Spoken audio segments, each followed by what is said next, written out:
Narito ang ating latest satellite image kung saan may kita nga natin yung linya ng kaulapan sa loob ng ating Philippine Area of Responsibility. Yan ang tinatawag nga nating shear line.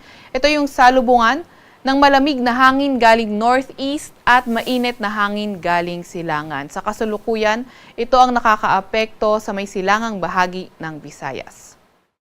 Amihan naman o northeast monsoon yung nakakaapekto sa Luzon at nalalabing bahagi ng Visayas at easterlies o yung mainit na hangin galing karagatang Pasipiko nakakaapekto sa lugar ng Mindanao. Sa kasulukuyan rin nga, wala naman tayong minomonitor na low pressure area or bagyo sa loob or malapit sa ating Philippine Area of Responsibility. Para naman sa lagay ng ating panahon ngayon, simulan natin sa Luzon. Inaasahan nga natin ang amihan o northeast monsoon magdadala ng maulap na papawirin at mga may hinang pag-ulan sa lugar ng Cagayan, Isabela, pati na rin sa may Aurora. Para naman sa lagay ng panahon sa Metro Manila at nalalabing bahagi ng Luzon, fair weather condition na ating inaasahan na may mga tsansa ng mga may hinang pag-ulan.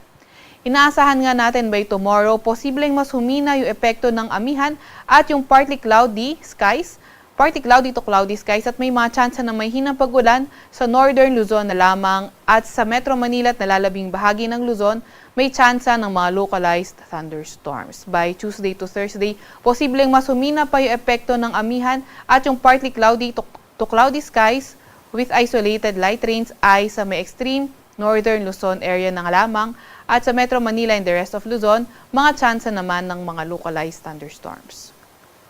Agwat ng temperatura ngayong araw sa Metro Manila ay 22 to 30 degrees Celsius. 14 to 24 degrees Celsius sa may Baguio at 21 to 29 degrees Celsius naman sa may Tagaytay. Agwat ng temperatura sa may Lawag ay 21 to 33 degrees Celsius, 21 to 31 degrees Celsius sa may Tugigaraw at 24 to 30 degrees Celsius naman sa may Legazpi. Agwat naman ng temperatura ngayong araw sa Puerto Princesa ay 25 to 31 degrees Celsius at 26 to 31 degrees Celsius naman sa may Calayan Islands.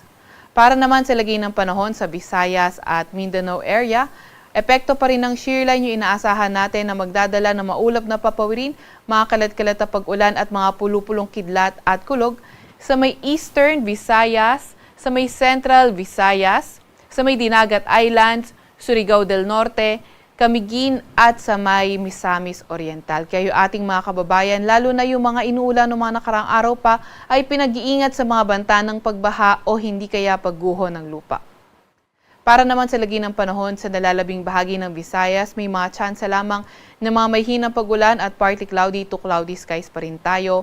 At sa nalalabing bahagi ng Mindanao, partly cloudy to cloudy skies at may mga tsansa ng mga localized thunderstorms. Yung mga kasamahan natin sa Regional Services Division patuloy na maglalabas ng mga thunderstorm advisory kung kinakailangan.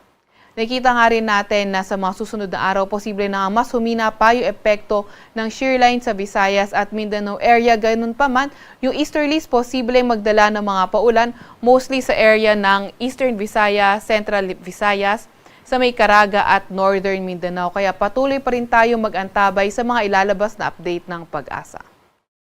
Agwat ng temperatura ngayong araw sa may Tacloban at Cagayan de Oro ay 24 to 30 degrees Celsius.